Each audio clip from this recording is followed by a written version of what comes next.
I crush it with karaoke. If you ask anyone with experience, I just crush it way off key.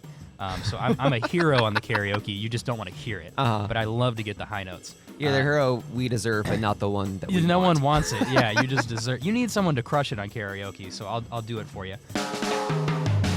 Welcome to Dadsplaining, a weekly chronicle of all the weirdest, messiest, grossest, and funniest parts of fatherhood, hosted by two first-time dads. I'm Jesse. And I'm Brandon. And today we're going to be talking about two things. I just took a cruise with my family and my son David, who's about 20 months old. And I'll be sharing some tips if you're planning on taking a cruise with a toddler or just vacationing in general. And then we're going to spend a few minutes talking about Father's Day because I wasn't in town to record when we had the actual Father's Day. So we're going to reminisce on our dads a little bit and share some fun memories. But before we get into all of that, Brandon, if our listeners want to reach out to us with questions or comments, where can they find us? You can follow us on Facebook, Twitter, and Instagram at Dadsplaining Podcast. You can drop us an email at dadsplainingpodcast@gmail.com, and you can check out this and every episode anywhere you get your podcasts. That's right. And speaking of where you get your podcasts, I noticed that in the past week on Spotify, we have now passed 150 followers. Hey, all right. Yeah. To some of the big shot podcasts, they may not sound like a lot, but for us, that's a big deal. We love you guys, and we want to hear from you. We are open to answering questions. We've had listeners reach out to us on Facebook and Instagram with messages, questions about things we've talked about, and we will reply to you. We'll actually talk back to you. We're real people. Yeah. So reach out to us, send us an email, shoot us a question, send us a direct message, or just leave a comment. And I also noticed that we got a new rating on iTunes. Hey, so awesome. we are now up to 7 5-star ratings on iTunes. Excellent. Again, not a lot, but the fact that you guys are actually showing your love is a big deal to us. So please keep that coming. And, we will love you all the more for it. Big at 150. I would have expected one person, maybe 5 people, possibly 0 people, but not all together. 150. You put them all together. 1, 5, and 0, you get 150. I love it. Is that how math works? Basically. Okay, good. So, Brandon, you and I have not recorded an episode in over a week now. So what is new with Noah? I have missed you dearly, first of all. It's buddy. been a minute. Wow, since we've gotten together. Things are plugging right along. We just passed over the 15-month barrier, which Congrats. is not super interesting. I mean, you just get to a certain point, and there's no major milestones around not that a point. gigantic Yeah. one. We're still working on the walking thing. It feels like we may never actually walk. Like, he's capable of doing it, but he just doesn't seem to want to commit. I'm a classic guy. Follow-through problem, just does not want to commit, even at a tender age of 15 months. So hopefully he gets over that before he gets a little bit older. But other than that, I mean, we're just kind of cruising along. I mean, we had some good moments around Father's Day and stuff. I don't want to spoil the lead, so we'll talk about that in a bit. But, I mean, we've just been kind of chilling and hanging out on our side. I'm just eager to hear all about the vacation on your side. Yeah, I mean, so we'll go ahead and dive right into that because I've got a lot to share. I learned a lot in the past week or and so. I want to learn because I'm terrified of taking a trip, and you're going to totally convince me it's a great idea. That's right. So we had a number of firsts in the past week. We took our, it was our second vacation technically with David. We took our first vacation last summer driving down to Florida to spend a couple days in a beach house. But this was the first big trip. It was his first plane trip. It was his first time on a cruise ship, which was only my second time on a cruise ship. Yeah. So, whatever. And it was, among other things, his first subway ride when we stopped over in Vancouver. So, a lot of firsts. We took an Alaskan cruise with the cruise ship line Celebrity. And overall, it's a great experience. If you've never taken a cruise before, I mean, they can be pretty expensive, so save up some money, but I would definitely recommend it. Different cruise lines have different price points, so pick the one that's right for you. Yeah. But cruising with a kid, wow. It's interesting. It's definitely a totally different experience. And vacationing in general is a different experience. The main takeaway I learned that I wanted to start with up front is if you are looking for a relaxing vacation, just a few days to turn off and chill and let your brain relax and sleep in and stuff, maybe taking a cruise with a toddler is not for you. Okay. It's a fantastic experience. It's great for witnessing your kid experiencing all these things for the first time and having fun. It's definitely a lot of fun, but it is by no means a relaxing chill out kind of thing. Gotcha. That just doesn't happen. And that was the big thing I learned. When you're a parent, vacation isn't really about that anymore. Oh yeah. It's we've said this before. Like around the holidays, when you get together with family, when you've got a kid, it's not really the same. You don't you can't turn off your parenting because that's still your full-time job. Yep. You've still got to be there with the kid. Well, on vacation, you don't sleep in anymore because if you've got a toddler, he's going to wake up the same time of day no matter where he is. Very true. Basically, you're doing all the same things that you would do at home, only in a smaller space with prettier scenery around all you. right. So you've still got bath time, you've still got the breakfast, the lunch, the dinner, the snack times, the diaper changes, all that stuff. You don't take a break from that. So the big tip I would share there is if you're going to go on vacation with a kid, go with a group. Take your family, take some friends, so that you've got some backup. You've got a support team around you that can share the load. Nice. Excellent. Tag team it. Exactly. So we traveled with a group of, I believe, 9 people, not including David. Okay. It was me and my wife and our son, and my father-in-law came with us, along with some family friends, my wife's grandparents, and my brother-in-law and his girlfriend. So all in all, 9 people plus a baby means there's always someone to hold the baby. There's always someone to keep an eye on him if you need to walk away from the stroller and go to the buffet line, and even to babysit the kid for the night so you can take a nice night out. There you go. On a cruise ship, reserve a dinner, at one of the nice on-ship restaurants, which is what we did. We took advantage of that. So the thing about traveling with a kid, first of all, I'll start with that because a plane ride with a toddler is not a casual thing by any means, especially an international plane ride with a toddler because we had to fly into Canada. The ship left from Vancouver, from the port of Vancouver, and then cruised sort of up north along the coast into Alaska. So does David have a passport now? Yes, David has a passport. We had to apply for a passport with David. We had to take a passport photo with David. Oh my goodness, that's a cute passport photo, I'm sure. It is, and it's really hard to get because you've got to take it on a plain white background. Right. And you can either go somewhere and pay someone to do that, which we should have done, or you can take it yourself, which we did, which we should not have done. Because at the time, this was several months ago when we had to take this, because you got to apply for that passport in advance unless you want to pay extra to get it expedited, which I don't recommend, because there's also the added headache of like, oh my gosh, when's it going to come? Is it going to come in time? So plan ahead with those things. But we had to lay him down in his crib with a white sheet background for a plain white background and get him to look straight into the camera. But they're also not supposed to smile, so it's not like you can get their attention and make them laugh and stuff because it's supposed to be just a serious photo, straight ahead expression. Yeah. No grinning, no laughing, anything like that. And they're really supposed to be looking straight at you into the camera. Oh my God. So we had to do several takes, and then we had to take the photo, take it down to City Hall, with the filled out application, and then like cross our fingers and hope that they accept our photo because he was still like looking. It was like maybe a 10-degree angle. Sure. But the guidelines are very specific. Like it's straight ahead, boy. so that they can make sure that it is that kid that you're taking into another country. So we got his passport in time, and I got my passport renewed, and we were ready for the trip. Getting on a plane with a kid, there's a whole lot you got to prepare for, and there's a lot of things that it helps if you buy. It's not necessarily required, but it makes the trip easier. So I'm just going to rattle off a list really quick of some things that we bought that were very helpful. We got a car seat for the plane. It doesn't have to be a super nice one, because it's not so much a safety thing as it is giving your kids somewhere to sit where they're going to be locked in and they can take a nap and you don't have to hold them while they sleep. I would say if you're taking a plane trip any longer than an hour or an hour and a half, maybe 2-3 hours is going to be fine. Holding the kid as a lap child is what they say when you don't have to buy their ticket.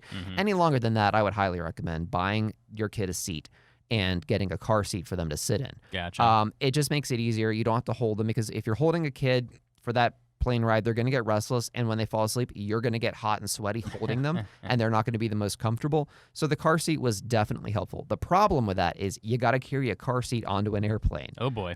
So you've got that one extra thing that you've got to lug around the airport and get through security and get through baggage, check-in and all that stuff.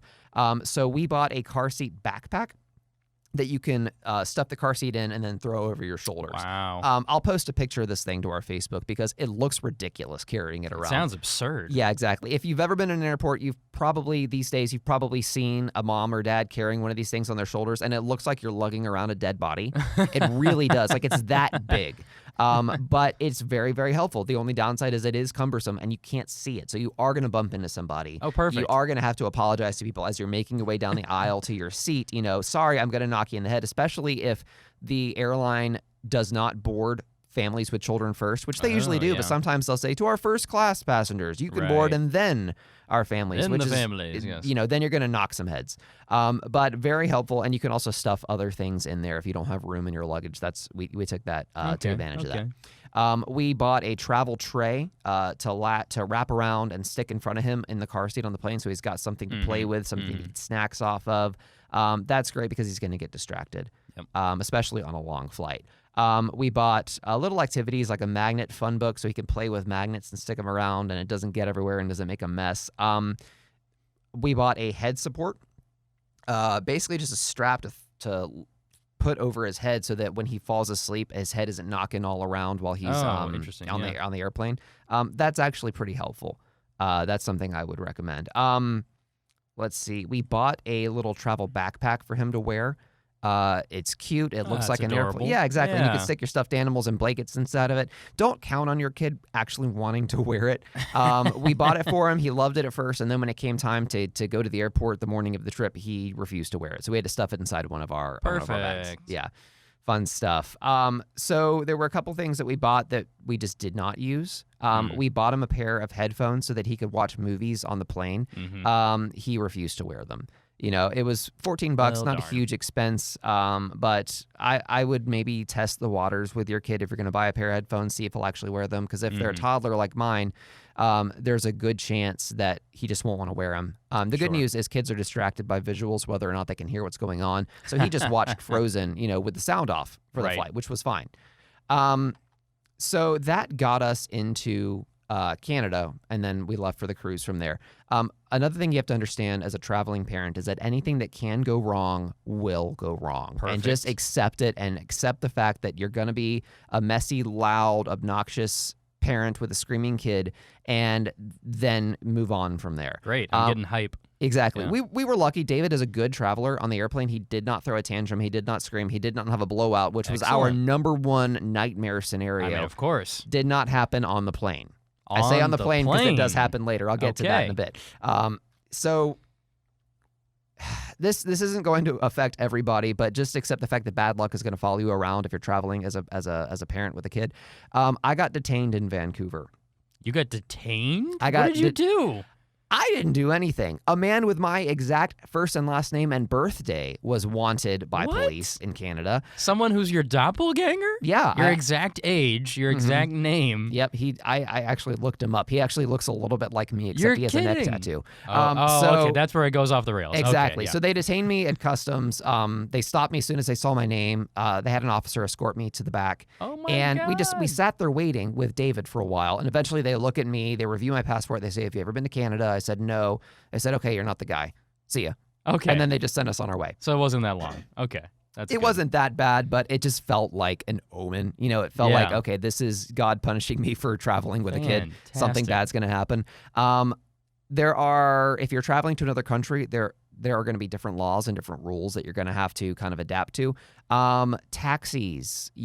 Taxis are a must if you're traveling abroad. We hopped in a taxi in Canada. They did not have a car seat. The good news is in Canada, you're not legally required to use a car seat if you're in a taxi. Oh, okay. It is a weird feeling. Okay, good. I'll be honest, I didn't like it. I was not comfortable with David not riding in a car seat. Yeah. He sat in my lap to travel from the airport to the hotel.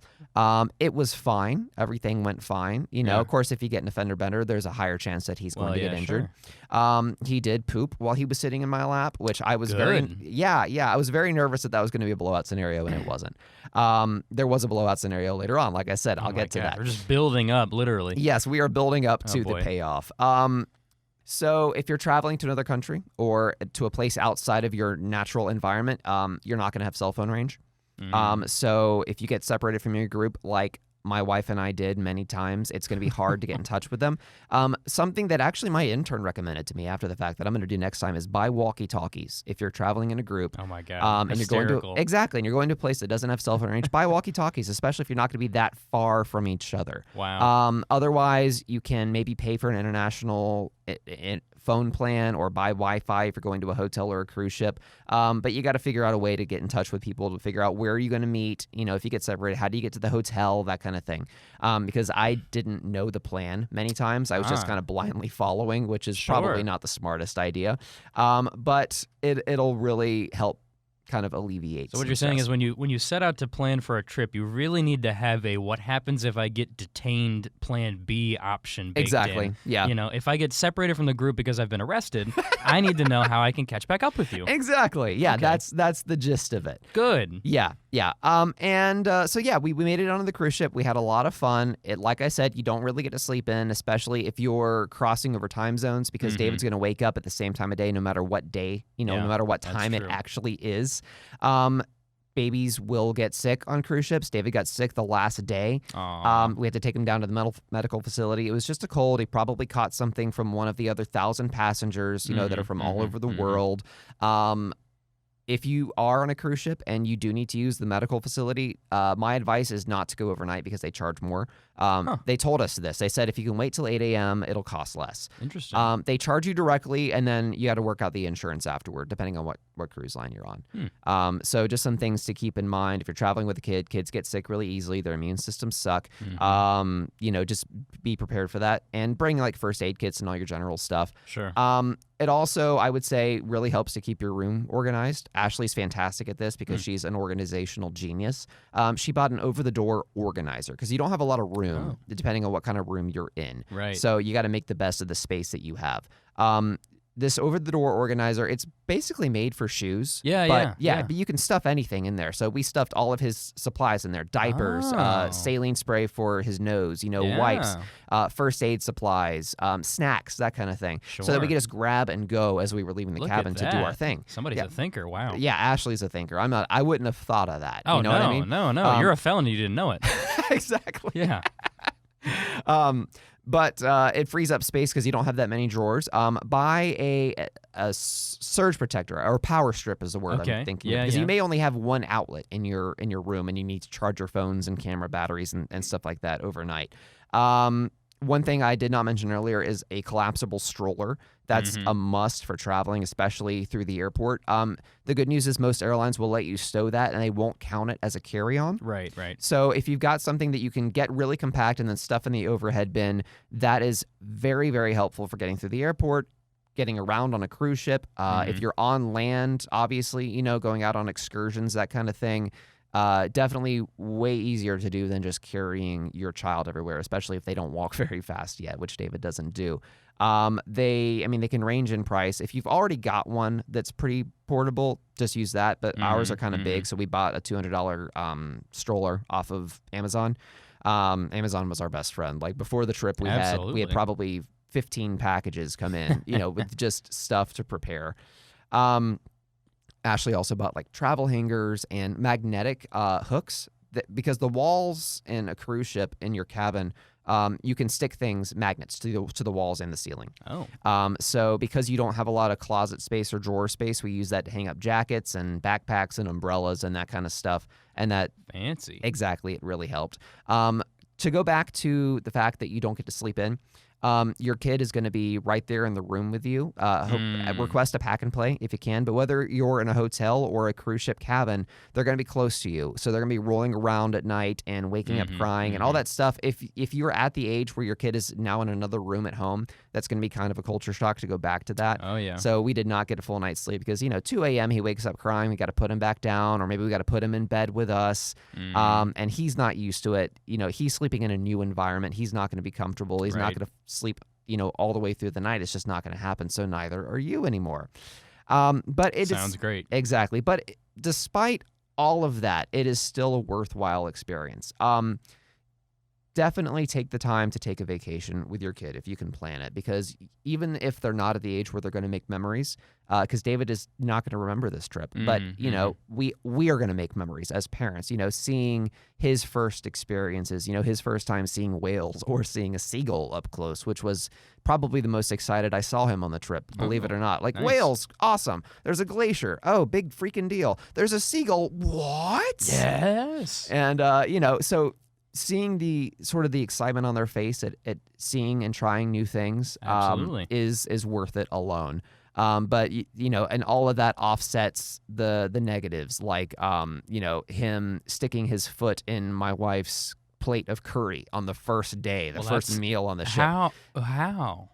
I was transferring him from my arms to her arms, and she had just set down her How plate. did he get above the bowl? Exactly. So that's what happened. Sure. And you're going to knock over a glass at dinner, trying to get over to your kid and give him a snack. He's going to throw his silverware all over the place. He's going to order the hummus because David, we found out that he loves hummus. Absolutely. Surprisingly. Yeah. I do too, but I didn't expect a kid to love it. He's going to eat that with his hands and get the mess everywhere. And then, I did mention earlier that there was a blowout. It happened to happen on the one night that Ashley and I weren't watching David. Our anniversary happened on the cruise ship, so Ashley's dad said, well, you guys make a reservation on the ship, go somewhere nice, have a nice dinner, just the two of you, we'll watch the kid, it'll be fine. Excellent. So they take him out to dinner, they don't bring his big diaper bag or anything like that, because they figure we're only going to be at dinner a little while. It'll be fine, right? It'll be fine. That's the worst that could happen. Well, the worst that could happen is that he'll have a blowout sitting at the dinner table. No diapers or anything. So they're scrambling, like they're grabbing napkins and running to the bathroom and grabbing tissues and nasty. just trying to kind of wrap him up so they can get him back to the room. Oh my God. Racing from one end of the cruise ship to the other. They get back in the room. They bring him. They put him down in the bathroom. They clean him off, and then they get him in bed, and it was fine. But that was it was hysterical because we're like, the one night, like we planned for the whole trip. We packed like multiple changes of pajamas, of clothes. We packed 88 diapers. 88 diapers. We didn't use them all. We used most of them though. Yeah. And then the one night that we're not with him is the one night that the worst case scenario actually happens. So it was interesting to say the least, but it was a lot of fun. Overall, like I said, it's not going to be a relaxing experience for you traveling with a kid, but it is going to be a worthwhile experience. I'm really glad we took this trip. I'm really glad that we did it the way that we did it. And I'm glad that I took a million bajillion pictures so that even though David won't remember this, when he's older, I can show him the photos of him, on the little boat, whale watching, of him like on the balcony of the cruise ship looking out over, not over the rail, because as I mentioned a couple weeks ago, the railings on cruise ships are way too tall for toddlers to get over them. So that's not something you have to worry about. That's comforting. But yeah, looking like through the plexiglass out at the ocean below, he'd never seen the ocean like that. Yeah. Not in that way. I'd never seen the Pacific Ocean, actually. That was my first time seeing the Pacific. But those are things that, are going to help you guys bond, as you grow up. So, overall takeaway, be prepared. Be prepared for a crazy experience. You're not going to get much sleep. You're not going to really relax, but it is extremely fulfilling.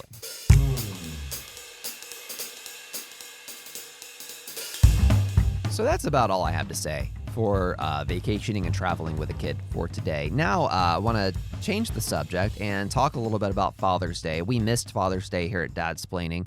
We haven't talked about it in a couple of weeks because, like I said, I wasn't here. Brandon, this was your second Father's Day. What did you guys do? Well, we kept it a little bit more chill than last year for the numero uno Father's Day, but we still had a pretty good time with it. I did manage to get an incredibly adorable piece of artwork from my son at daycare. Aww. Yep. His penmanship is amazing, I must say. Like, the calligraphy is just top notch. I mean, kid can't hold a pen. I don't know how he did it, but it was amazing. So I got my first Father's Day tie because the piece of artwork, of course, was a little tie with a little message of like, I love you, Daddy, that kind of a thing, and like a handprint on it. So it's probably the best tie I will ever get. And I anticipate many, I'm sure, just because that's the stereotype, right, of getting ties for Father's Day. So like, this is the best tie I could ever get. So that was nice, touched me a little bit. I was a little emotional about it. It was very sweet, even though he doesn't know what he did, but it was very cute. And then we had just a pretty chill day. We spent some time with my wife's dad. We spent some time with my dad and family. We had a good time just kind of hanging out. And then my wife does this great thing, and it sucks because she came up with it for me for Father's Day, which means that if I do the same thing for Mother's Day, I'm just copying her brilliant idea. So it's always a battle once you get into a relationship of like who comes up with the amazing idea first, because then if you want to copy it, you're second. But like we've said before on this podcast, half of being a good dad, husband, or whatever is not being creative and having the best idea. It's just kind of listening to someone and doing. Just following along. I mean? Yeah. Just read between the lines and follow instructions. So I think you'll be fine. So I'm going to give you some nuggets. If you guys haven't experienced this is a great thing that you can do, dads. Or if the moms are out there listening, you can try this too. So every year, it's 2 years now, so okay, only twice. But every year for Father's Day, my wife will write me a nice little note in my journal. And she'll, it'll be for the Father's Day and, last year, then this year, just a little something about, doing a good job as being a dad, what it means. And, it's just very nice. Yeah. And I can't say much more about it because I'll cry. No, sure. I'll get emotional. But it's just incredibly wonderful. And obviously Noah, again, isn't, contributing to that yet. But I mean, someday, he'll get to fill in some of his thoughts as well. So that's just a nice treat. That's really sweet. I did something similar for my parents, but I mean, I didn't do it, from the get-go. I don't know when I kind of picked it up, but I would write them like a little message or like a note. You start with a card and you put in like hags, and then you go from there, and then you just kind of evolve yourself over time. So that was really sweet. So she wins on the gift giving just by doing those messages, because those are better than other things along the way. So that was pretty much the Father's Day activity itself in a nutshell. Just kind of nice time hanging out. Yeah. Ate some good food, just had some quality time. I mean, the weather's been pretty good for us of late, so we've had a lot of rain, but not too much. But so we just kind of enjoyed hanging out on our own. What did you guys do for Father's Day? So we were, Sunday, Father's Day Sunday a couple weeks ago was our travel day. Okay. It was our first day getting onto the cruise ship. So we were just so busy doing all of that we didn't really have a Father's Day celebration. There was just no room for it. But my son did also give me a piece of artwork from daycare. Awesome. Yeah. They dipped his feet in some of that like clean ink that you can do handprints and thumbprints and stuff like that with, and they put his 2 feet into the shape of a heart. Oh, that's cute. Yeah, and drew an outline around it and wrote. It was something like I tiptoed into your heart or something like that. Something kind of adorable. Whoa. And somebody working for Hallmark on the side. My exactly. goodness. Yeah. So it was really touching, and I really appreciated that. So that was our Father's Day. Like I said, we were already on vacation, so it wasn't like we were going to have a big thing. But just the experience of getting to hang out with my kid, in a new place, that was a pretty cool experience all on its own. So I really enjoyed that. If we want to, we can kind of reminisce now on what memories we had with our dads growing up. That was something I was thinking about as I was looking back on Father's Day and looking back on my own dad, because there's a lot of stuff that we kind of pick up unconsciously from our dads, especially with kind of the generation that our dads raised us in. It was like, I would not have asked for a different father, and I wouldn't have asked him to parent in any other way than the way he raised me, because it made me who I am. But with our dads, I wonder if sometimes it was a little less. We're very sort of conscious about what we want to do. And with them, sometimes they just kind of let it happen, let the parenting happen and not think too hard about it. So I don't remember my dad like doing a lot of the sort of intentional, direct, here's the lesson you need to learn kind of thing. But I would pick up things just from watching him. I know that, I don't know if I've ever actually talked to him about it, but a lot of the creative stuff that I consider sort of part of me, I picked up from him, watching him. He would actually draw at home. He would draw things out. He's a really creative guy, even though he doesn't do that for a living. His love of music, he played guitar as a kid and a teenager. He kind of let it go as he got older, but then because of that, he encouraged me and my brother to pick up music and learn to play instruments as kids. So I learned piano and guitar. And I picked that up, I think, because I could tell that it really made him happy that we were learning to be creative. So, those are they're some of the things I unconsciously kind of picked up along the way, along with his work ethic, that classic sort of provide for the family, work with your hands, do whatever it takes to make a living and to provide a good life for your wife and kids. Like, I definitely got that from my dad. He made sure, with the variety of jobs he worked as I was growing up, that we were never in need. We weren't rich growing up, but I never felt like I never came home and didn't have something to eat. I never went to school and didn't have clothes to wear. He made sure that I was prepared for all that. And that's something that I kind of unconsciously picked up from him. And now I'm trying to emulate that with my own family. I don't want to wax too philosophical on it. Okay. But those are some of the things that I think we sort of pick up from our dads as we kind of watch them. I don't know. How do you feel about it? I would say for sure there's just kind of like a calm steadiness about the dad role that we kind of pick up from our dads as well. And, that's just kind of part and parcel of the stereotype, but I mean, it's there for a reason. I mean, half of the stereotype is just the truth, probably. Yeah. I think that, for me, I haven't always thought about it this way, but as I was kind of thinking about today's episode and, thinking about my dad, I couldn't help that, the last couple of years I've been thinking a bit more about his dad as well, because I'm thinking about the impact my dad has had on me and then the impact that his dad would have had on him. And I mean, it's something that I don't know why, it never really occurred to me for very long. Just in the same way that, growing up, we weren't watching our dads thinking, oh, I need to master this because I'm one day going to be a dad. I need to think about what he's doing and plan against it. But my dad's father, my grandfather, he passed away when he was a baby. So he did not, for all purposes, have a dad growing up. And so that was, incredibly...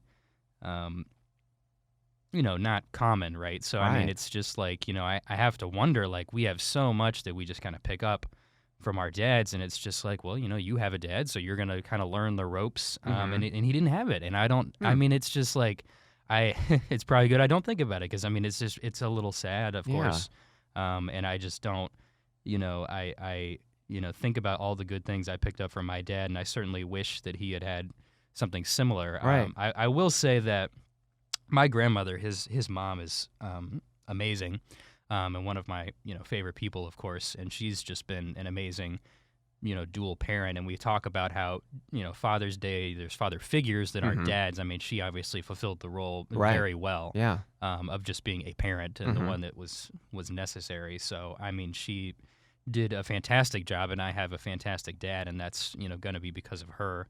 And other influences that he would have had in his life as well. So I mean, it's tough. I mean, I think about it selfishly and be like, well, I mean, I really missed out and wish I could have had a grandfather that I didn't have. But I mean, it's nothing compared to not being able to have a dad. Right. Sure. Which is very unfortunate. I mean, he died. He was in his, I want to say, early 40s maybe. And because he and my grandmother met kind of later, a little bit later in life, and he had brain cancer, and so it was an issue that couldn't really be figured out. But I mean, it's fun to kind of learn a little bit. And I mean, I'm 29, and I never really knew much about him because he hasn't been around, obviously. And so I've just never really asked about it, never really thought about it. I have an amazing grandmother, and I don't really, you think, oh, I don't need to know because I'm quite well taken care of. But it's kind of fun to learn things like definitely. Even as we were sitting together for Father's Day, we have my grandmother with us because that's my dad's parent. That's the person who we want to be with us on Father's Day. And she was telling us like he had an excellent singing voice. He actually participated in some kind of like quartet, singing group. And I'm just like, I can't imagine. Like, my dad and I are horrible. Maybe not horrible. He's actually not too shabby with the karaoke. I crush it with karaoke. If you ask anyone with experience, I just crush it way off key. So I'm a hero on the karaoke. You just don't want to hear it. But I love to get the high notes. You're the hero we deserve, but not the one that we want. No one wants it. Yeah, you just deserve. You need someone to crush it on karaoke, so I'll do it for you. But it's just amazing to kind of learn those little tidbits, and you kind of wonder like, how did your dad pick up the traits? And you think, oh, he must have learned it from his dad. And my grandfather wasn't around to do that, but Yeah. I mean, his personality Yeah.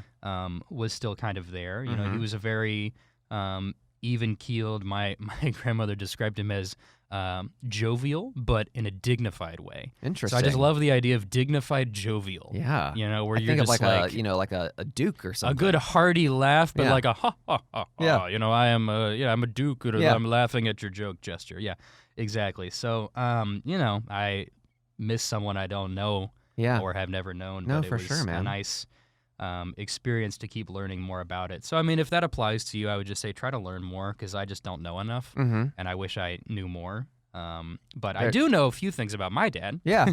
Yeah. Who has been around, and he's just been an excellent role model and example. And so I don't know how he pulled it off, not having a similar kind of setup that I did. So I'm always just going to be grateful that I had that experience, and it's something that I didn't, you're just going to take it for granted. And he didn't get a choice in the matter, which I think is just, part of what's unfortunate about it. But he couldn't have done a better job, I think, of being a dad anyway. Yeah. And kind of figuring it all out. I mean, he was certainly what I think of as like the prototypical dad and provider and being there, but he wasn't the type of person at the same time who just fulfilled the breadwinning role. Yeah. I mean, he went to work every day, and he did that for sure, and is an incredibly hard worker, but he also was always there for the Little League games. He coached me and my brother all throughout our careers, as it were, up until,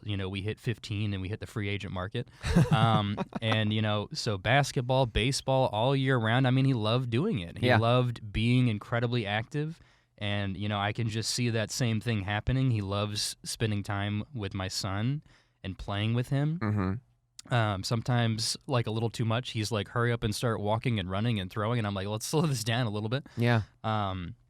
Well, that's just the kind of person he is. He just likes to play, and he likes to have a good time. And I mean, my wife would probably tell you that I'm kind of goofy and fun and a little crazy with our kid, like making up random games and stuff. And I mean, that comes from somewhere. Yeah. So it's been a very good role model to see. I mean, he's a nice mix, I would say, of like that dignified jovial. I don't know. Just ever That's since amazing. I kind of heard that, I'm just like, that makes so much sense. He's just very true and just very solid, but likes to have a good laugh. You would probably be surprised, maybe, that he likes to have a good laugh, but he certainly does. And he's done a great job. And I mean, I don't know. It's been fun to think about it. And I mean, it's the thing that I think you pick up is all of those qualities and work ethic and steadfastness and just everything that he does. Those are the kinds of qualities you pick up. I mean, those are not exclusive to dads, but for sure. It's just kind of what you think about. Yeah. Well, I think that we both really lucked out in that we had dads that were both providers and very involved parents. My dad was the same way, as wanting to be involved in our hobbies and things like that. My dad coached soccer for me and my brother for 2 seasons straight, despite the fact that I never scored a goal in soccer. I was horrible at it. I liked it. I enjoyed it. Yeah. But, that was the cool thing about it, was he just wanted to be involved. He didn't care if we were good or not. Like, I remember my dad never really pressured me into sports. He encouraged me to get athletic and get active. And I did. I tried different things, realized I didn't really enjoy them that much, and then moved on to the next thing. And I never felt that sort of disappointment in, oh, you let me down by quitting. I didn't really get that from him, which was really cool. I think that's something that I'm going to try and pass along, as a dad, in that I want to encourage my kids to pursue different endeavors and find things that they like, but not to make them feel like they have to do something to make me happy. I feel like we probably both got a lot of that just based on your personality and the person that I know. That's, I think, really important, to have that figure as a dad, whether you're in our situation where you had a dad growing up, or whether you were in your father's situation where you got that from someone else. He got that from his mom, and that's a testament to, there are a lot of families that don't look like that, where kids will get, if they're in a good situation, they're going to get those same dad traits, even if there's not a dad there, even if it's like if it's a single mom or it's a 2-mom household, or if it's, you know, a different person that isn't a biological dad doing the raising, it can happen. You just got to step in and figure out what's missing and fill those holes. And I'm really grateful that your dad had his mother to do that.